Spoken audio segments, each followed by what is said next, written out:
So ayun na nga, warap sa inyo mga ka-dreams. Ngayong araw nga ay nagkayayaan kami ng tropa ko. Kain daw kami sa labas.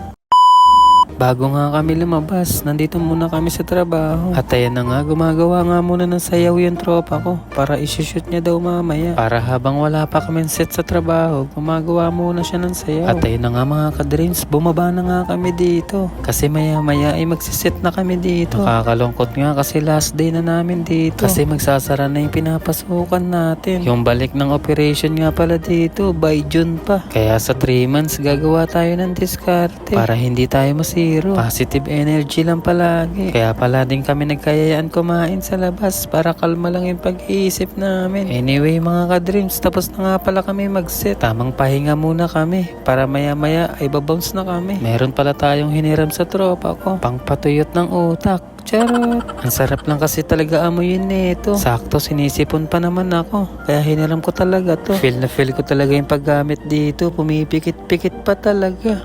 At ayun na nga mga ka-dreams, paalis na nga tayo dito. Gumaghangsan pa talaga yung tropa ko. Para good vibes lang talaga dahil last day na natin dito. At ayun na nga, pinapainit nga muna natin si Dreams. Para kalmado lang yung under natin mamaya. So paano, thank you nga pala Dream Stage Family. Kita-kits tayo ulit sa June. At ayun na nga mga ka-dreams, nakaalis na nga tayo. Focus lang palagi, mag-isip tayo ng panibagong diskarte. Basic lang naman yung problema natin dahil masusolusyonan naman natin yan. At ayun na nga, nandito na nga tayo sa Dunkin Donut, malapit sa Santa Mesa. Dito nga muna pala tayo magre-relax.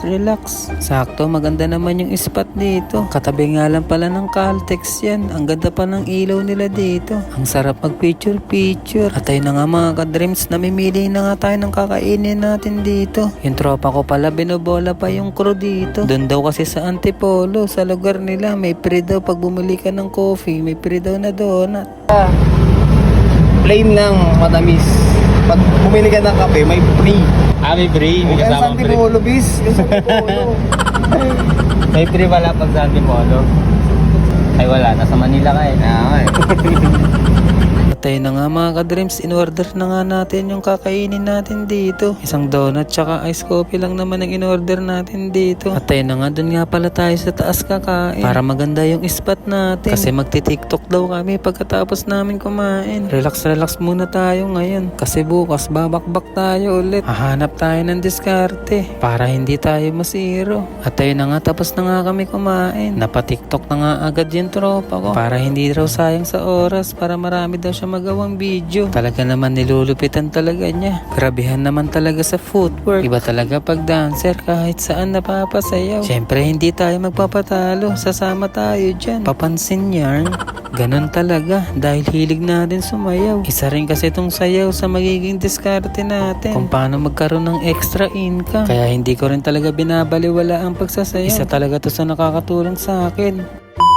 So paano mga ka-dreams, hanggang dito na lang. Maraming salamat sa panonood. See you next vlog. Bye!